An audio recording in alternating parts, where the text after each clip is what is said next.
For the third and most challenging Grayscale assignment, we're going to do a close-up portrait. This reference is challenging for a variety of reasons. Firstly, because we're more zoomed in on the face, we're going to have to get into a lot more specific forms and details than we did when we're painting a full figure. Secondly, the costuming of this reference is quite complicated.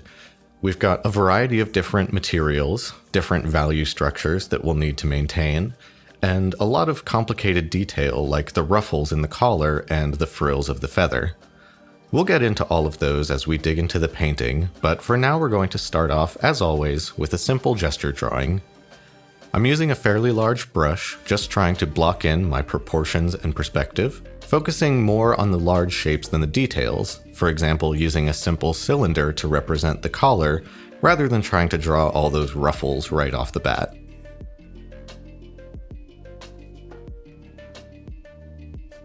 I'm also going to be very gestural at first with the feather, as the feather has a lot of detail in it and I don't want to get lost in there. So I want to be sure I establish an appealing large shape before adding in any of the details.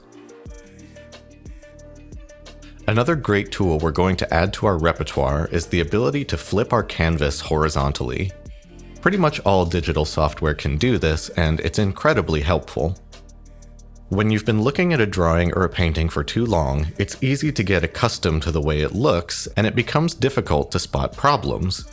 But if we flip our canvas horizontally, all of a sudden the painting is completely fresh to our eyes, and it becomes very easy to spot proportional and perspective mistakes. To flip your canvas horizontally, simply go to Image, Image Rotation, Flip Canvas Horizontal. I've bound this function to a keyboard shortcut because I use it so often. Now that I've flipped my image horizontally, I'm noticing a few mistakes in my drawing, so I'm going to correct those as I move forward. I'm going to start by lightly erasing my drawing to knock back my rough block in, and then I'm going to go in with a smaller brush and start refining the forms. As I come across problems with my drawing, there's a few different ways I might solve them. One is simply erasing out what I have and redrawing it from scratch. Another is using the lasso tool and move or free transform to simply move things around until they're in the correct place. At this point, I'm trying to establish the smaller forms of the face. I'm not concerned with establishing every small detail, I'm simply trying to give myself an accurate set of landmarks that I can paint over top of later. As we mentioned in previous lessons, it's important to take some creative liberties with your drawings. As I go through this drawing, you'll notice that I adjust and change some of the shapes. This isn't because I think the reference is incorrect, but simply because I'm trying to stylize the shapes to become more appealing. As I define the collar here, I'm focusing mostly on the large rhythm. The cylinder as it wraps around the neck, the one area under the chin where the cylinder kind of lifts up and away from the body, and then loosely sketching in the general shape of the ruffles. If I try to copy this collar perfectly, it's going to take me a really long time. And that's fine if your goal is to improve your observational accuracy and create a completely perfect representation of your reference, but that's not necessarily my goal here. I want to capture the impression of the collar, I want it to look correct, but ultimately when I present this painting to other people without the context of the reference, they're not going to know if my collar is slightly different than the reference. All they're going to notice is, does it look generally correct? And more importantly, does it look good? As I start to refine the feather, I want to focus on two major things. One, the overall gesture and rhythm, and two, the fact that although this feather is quite detailed, it very clearly has a top and a bottom plane. Where the feather is close to the hat, we're seeing one side of the feather, and then as it drapes down towards his shoulder, we're seeing the opposite side of the feather. So that's what I've tried to capture in my drawing here, and I know I can add the more complicated details later in my painting. I then move on to refine his costuming below. I'm keeping it fairly gestural, as I can tell from the reference that pretty much all of this fabric is going to fall into shadow, so I'm going to want to keep it pretty subtle. I've then flipped my canvas again to give myself fresh eyes to identify any drawing problems, and I can move on from there. As always, once I'm finished with my drawing, it's time to tone the canvas and block in my flat values, simply trying to separate the light areas from the shadow areas. They're a little tricky to see in this reference because the lighting is soft and there's also a secondary light coming from the lower right. But with careful observation and some creative decision making, it's always possible to separate your forms into clear patterns of light and shadow. I also want to be sure to consider my local values at this point.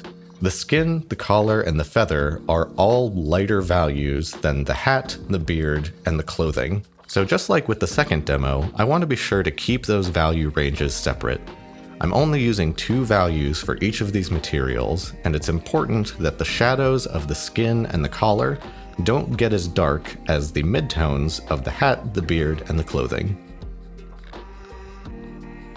In the previous 2 assignment demos, I stuck pretty much exclusively to one brush for the whole painting to try and show a particular style.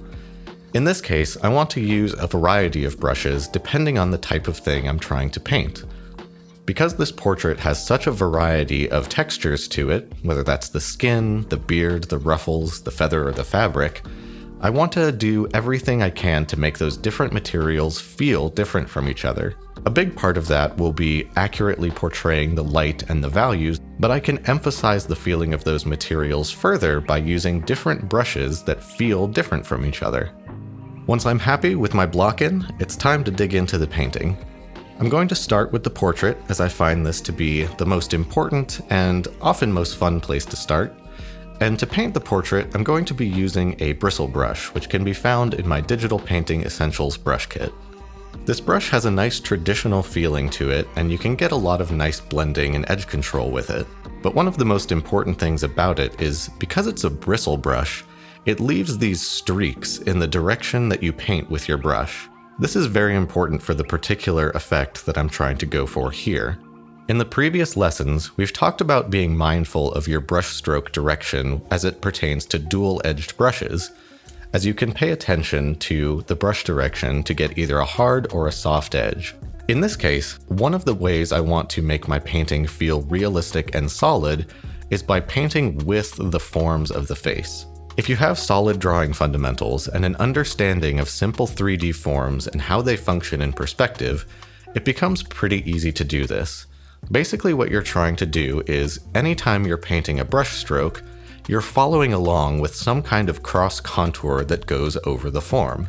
Here's an example of some of the cross contours that are happening on this portrait. If you're mindful of your brush stroke direction and intentional with how you're painting, you can reinforce the form of your rendering by having your brush strokes communicate to the audience what the actual forms are. Also be sure not to overdo things like highlights just because you're used to doing them. The eyes in the reference do have subtle highlights on them, but they're actually a mid-tone value, much darker than the sharp sunlit highlights you usually see when the eyes are largely in the light.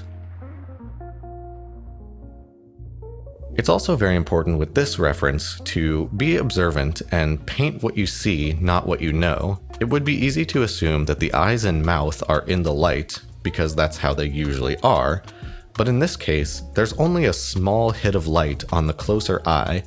The far eye and the mouth are completely in shadow.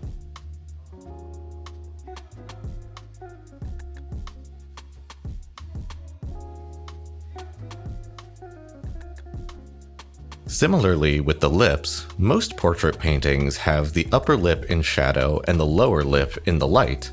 Even though our light source is coming from above, the tilt of his face and his facial hair is throwing the entire mouth region into shadow. Therefore, it's actually the upper lip that is lighter because it's receiving bounced light from other forms around it, most notably the feather, the beard, and the collar. And the lower lip is in shadow as it is not receiving any of that reflected light from below. This is a tricky thing to consider because the value differences between the upper and lower lips are extremely subtle, but if you pay attention to these details and are mindful of your light source direction, you can make intentional decisions and choose to control those values to create a realistic feeling of light. Moving on to the beard, I'm going to continue using this bristle brush as it works quite well for hair, and I'm going to start by just establishing my lights and my shadows, focusing on big shapes and forms rather than details and individual strands of hair. I can always add more detail later, but if I don't get my big forms correct first, then that detail is just going to become noise.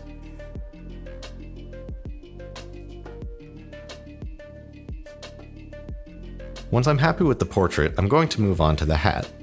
And you can kind of see here that I've switched to a different brush. I'm not using a bristle brush anymore, but instead a sort of textured round brush, which you can also find in my digital painting brush kit.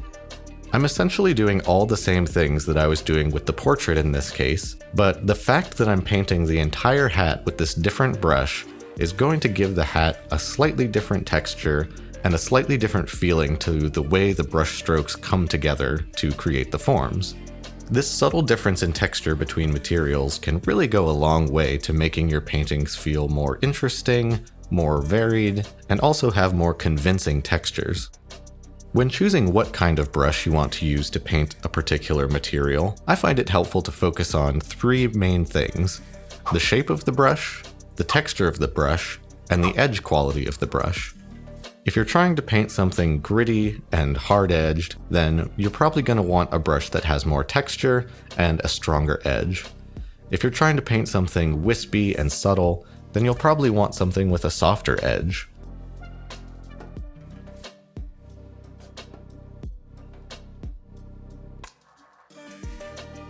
Now it's time to dig into the big challenge of this piece, the collar. I'm happy with the gesture that I established in my drawing stage, so I'm going to just work on top of that and try to use the reference not as something to copy, but to understand how the light is falling on the collar and where the folds generally need to go. I've switched to a soft round brush here for exactly the reasons described previously. I want this collar to feel soft and fluffy compared to the other pieces of clothing, so using a soft brush that doesn't have much texture is going to help me get that soft and fluffy feeling, and the soft brush also gives me a lot of rendering control, which is useful for how complicated this form is. I'm also really only focusing on the light side of the collar at this point. Although I will go in and establish the shadow side of the collar, if I define the entire collar with the same level of information, it's going to instantly become the focal point of the painting simply due to how complicated it is. I want the focal point of the painting to be the face, the portrait, and the expression of the character, so I want to look for opportunities to downplay the collar a little bit and let it become a supporting actor to the portrait. So as I start defining the shadows of the collar, I'm going to still try and clearly show what the general shapes and forms are, but I'm going to keep them simpler, more soft-edged, and less contrasty than the areas of the collar that are in the light. By the time we get to the far side of the collar that wraps behind his beard, I've basically let it melt into just a single flat value that will later melt in with the values of the clothing. Once I'm happy with the collar, I can move on to the clothing itself. I can see in my reference that overall the clothing has more shadows than I added in my initial block-in. This is fine, as it's easy to add shadows and strengthen these values, and because the cloth is going to be more painterly overall, I can be a little bit looser and just have some fun with it. Areas like this are kind of my reward for taking my time with the portrait and the collar. Again, I've switched to a different brush here. I'm using a rectangular brush that has a little bit of texture to it. So the fabric is going to have slightly more texture than the collar, which will create some contrast and variety between those two materials. For the folds of the fabric, I'm following the gesture I established in my drawing more than trying to copy the folds of the reference. Folds are so ambiguous and they can change so much that as long as your folds are reinforcing the forms of the figure underneath, no one's really going to question it. I also want to be mindful that the further I move away from the face, the less important that area of the painting is, so I want to keep the fabric generally less contrasty, softer edged, and not as attention-grabbing as the face or the collar. Once I've finished with the clothing, I'm going to add in the complicated pattern that wraps around the trim of certain areas of the cloth. Just like with the previous assignment, I'm going to do this on its own layer so I can paint in the pattern first, then lock the transparency of the layer and paint the lighting on top. I chose to be a little bit more abstract and just indicate this pattern rather than try to copy it rigidly, as I feel like if I define it too much, it may start competing with the face. And now for our second big challenge of the painting, the feather. The feather has a lot of detail in the reference, and I already know I don't want to include all of that. I'm trying to let the portrait be the focal point, and also I feel like a lot of the shapes of the feather in my reference are quite messy and not super appealing. So I'm using the reference to understand the general forms of the feather and where the light will generally fall, but then I'm choosing to create my own shapes out of that. I established some pretty clear gestures and rhythms in my drawing stage, and I feel like if I follow those, then I'm going to get a more appealing result than if I try to copy every single strand of the feather in the reference. A big part of painting is making these kinds of creative shape design decisions. Having reference is important, but just because you have it doesn't mean it's a perfect painting waiting to happen. You're always going to need to edit things, change things, stylize things, and make your own decisions to come up with a truly appealing looking result. So what I'm trying to do here is largely ignore a lot of the small bits of light that appear on the shadow side of the feather in the reference, and instead focus on adding lots of nice little details and shapes to the light side of the feather and create appealing swooshes and rhythms that flow through the feather and reinforce the overall gesture that I established in my drawing. After the feather, I have one small detail to add, which is the tassels that come off of his hat. I'm going to handle these similarly to the pattern. Create a new layer, paint the shape of the tassels on that new layer, then lock the transparency and paint the light and form on top. The reason I've chosen to do this with the tassels is if I paint them on the same layer as the rest of my painting, and then later decide I want to change anything about the collar underneath, all of a sudden I have to work around the tassels that are also on that layer. So by keeping the tassels on their own layer, I give myself the freedom and flexibility to change anything underneath the tassels without causing myself a headache. After that, it's just a matter of taking one last look at the painting, refining any subtle forms that need adjusted, adding any last details like the pattern on his headband here, and making any final tweaks and adjustments before you call it done. This was a fairly complicated piece, and there's a lot of information about light and values and forms that it may feel like we've skipped over to this point, but we're going to cover all of that once we get to part 2 of the course. So as you go through these assignments, just focus on becoming more familiar with your digital tools, establishing a process that works for you, and practice observing your references to get an appealing looking image. Thank you for watching, and I'll see you in the next lesson.